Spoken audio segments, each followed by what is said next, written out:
Alors il y a le rapport à l'inauguration. La pensée est inaugurale d'une certaine façon. Elle innove, comme vous le venez de le dire, elle rompt avec une totalité cyclique pour peut-être amener du linéaire, peut-être.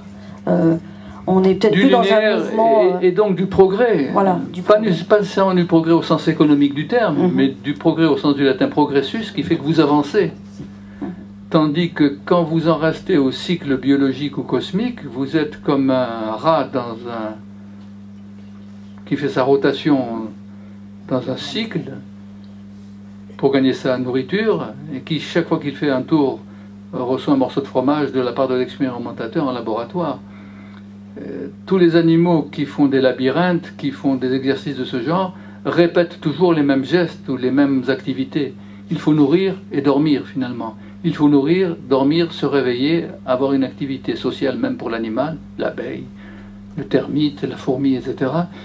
Mais ça, ce n'est pas humain. Ce qui est humain, proprement humain, c'est la possibilité de commencer quelque chose de nouveau. Commencer, comme dit Descartes dans les méditations, dès le fondement. Alors justement, ça m'amène à une réflexion. Quand vous posez votre... comment dire, l'écrin dans lequel vous allez poser votre problématique, on l'a compris que c'est par rapport à ce procès, la pensée d'Hannah Arendt, la banalisation du mal, et immédiatement après, vous faites ce détour par l'histoire de la philosophie, et vous nous proposez d'aller à la rencontre justement par le fait que Eichmann ait cité régulièrement Kant avec ce tu dois aussi, cet impératif catégorique, on comprend l'ordre, même si l'ordre est absurde, on a presque envie de convier la Boétie pour dire mais quand est-ce qu'il y aura une désobéissance à tout cela? Et malheureusement il n'y en a pas.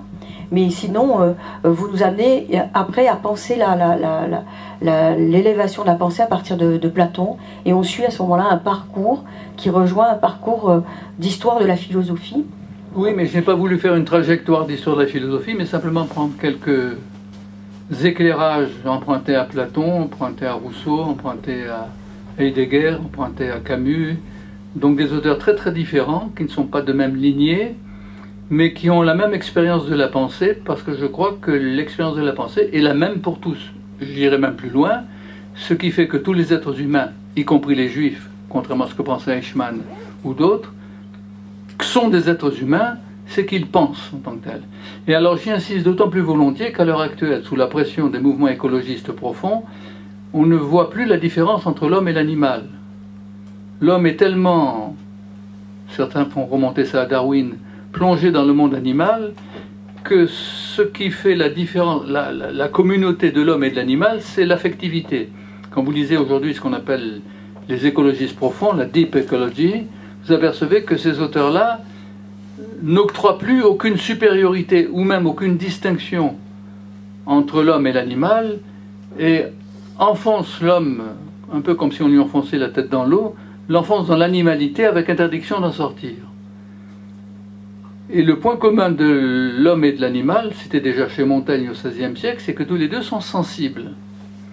Mais si vous réduisez l'homme uniquement à sa sensibilité, c'est-à-dire à sa corporéité, voire à son affectivité, le chien aussi a du cœur et aime son maître. Et peut peut-être le sauver d'un incendie ou sauver un bébé, comme on l'a vu X fois dans les faits divers.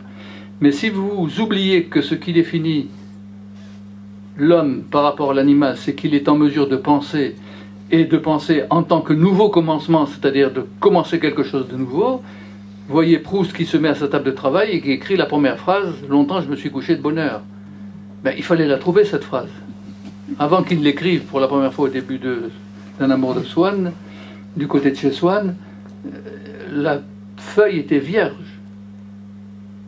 Il savait simplement qu'il allait partir, comme nous d'ailleurs ce soir, à la recherche du temps perdu, mais il ne savait pas peut-être comment commencer, comment finir.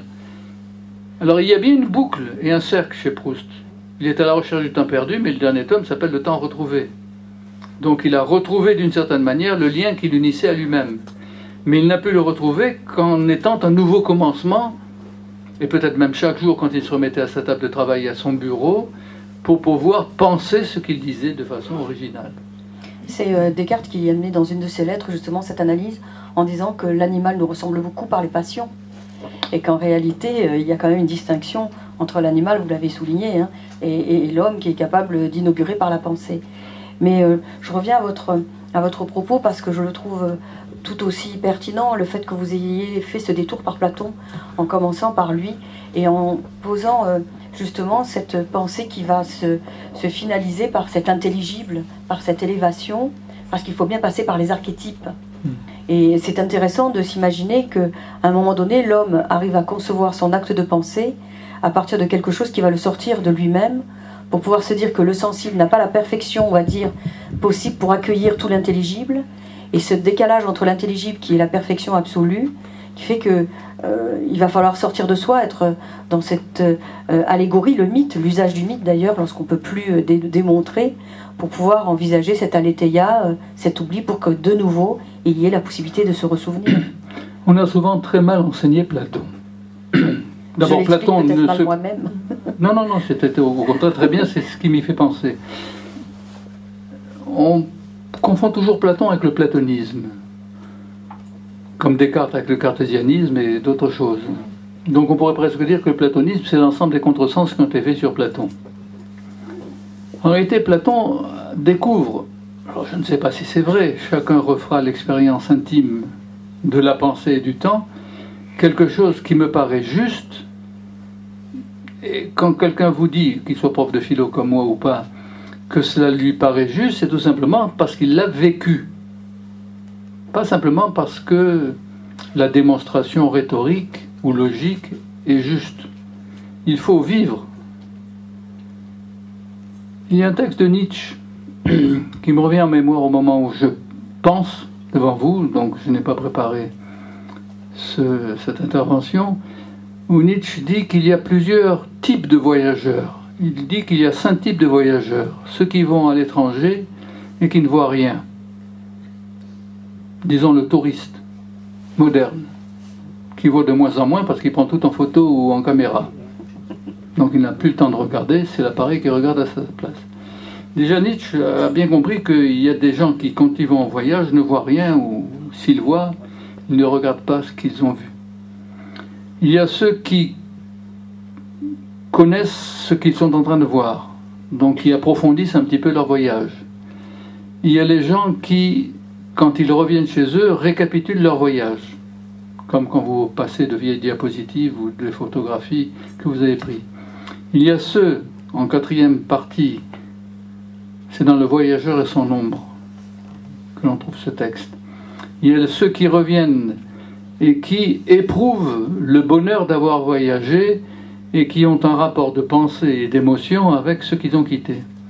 Et puis ce 5e degré des voyageurs, dit Nietzsche, ce sont ceux qui vont vivre de retour chez eux ce qu'ils ont vécu quand ils n'étaient pas chez eux.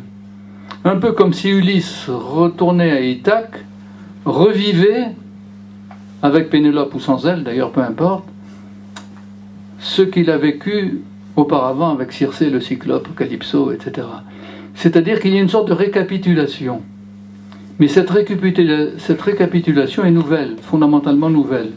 Et c'est là ce qu'on voit chez Platon. Voilà pourquoi je disais que le platonisme, c'est l'ensemble des erreurs faites sur Platon, parce qu'on dit de Platon, ciel intelligible, la caverne tout en bas. C'est beaucoup plus simple et encore plus nuancé que cela. C'est-à-dire que l'idée de Platon, c'est que lorsque l'on pense, et le prisonnier de la caverne, c'est quelqu'un qui va penser sa condition, comme dira Montaigne plus tard quand il parle de l'humaine condition, sa condition d'être dans une caverne enserrée par des liens qui sont les liens du cordon ombilical, qui me rattachent à la matrice de la caverne, à la mère caverne, ou à la terre-mère tout simplement, ou à la condition humaine, ou au corps. Voilà pourquoi Platon insiste sur le fait que le prisonnier de la caverne est attaché par des liens par le cou et par le corps. Mais l'idée, c'est que dès qu'un prisonnier de la caverne, c'est-à-dire un homme parmi nous, se met à penser, immédiatement les liens lâchent. Il se détache, plus ou moins difficilement, mais il se détache et il se met debout pour la première fois. La pensée est une conquête de la hauteur.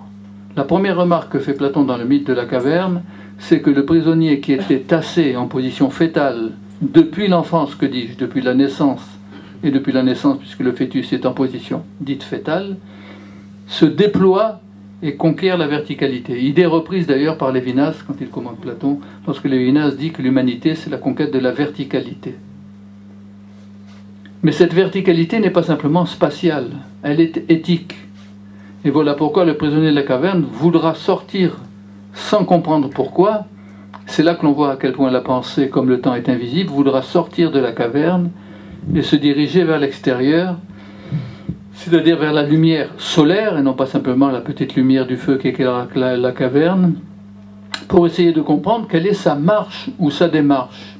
Et sa démarche, Platon l'a bien compris, est circulaire, parce qu'il reviendra dans la caverne pour y mourir. On meurt tous dans une caverne, ou sous terre, fondamentalement. Donc, on ne peut pas éviter le fait que la condition humaine soit une circularité. La roue des générations continue toujours de tourner, que nous le voulions ou pas. Mais nous avons la possibilité, sur chaque point de la roue des générations, par une sorte de mouvement de déploiement, de mouvement d'arrachement à la roue, de mouvement centrifuge, qui nous projette au loin, de nous arracher à cette circularité pour essayer de sortir de la caverne, sentant mentalement. En réalité, le prisonnier de la caverne ne sort pas plus de la caverne que vous n'êtes sorti de la librairie Charlemagne. Vous allez me dire, mais M. Mattei, nous allons sortir tout à l'heure de la librairie Charlemagne. Oui, mais vous ne sortirez pas de Toulon. Et Toulon ne sortira pas de la France, et la France ne sortira pas de la planète. C'est-à-dire que dans tous les cas, vous ne pouvez pas sortir du cadre dans lequel vous êtes, qui est le cadre terrestre. Et Arendt a beaucoup insisté sur l'importance du cadre terrestre. Nous sommes des terriens. Nous sommes attachés à la terre de Platon jusqu'à Heidegger ou jusqu'à Hannah Arendt.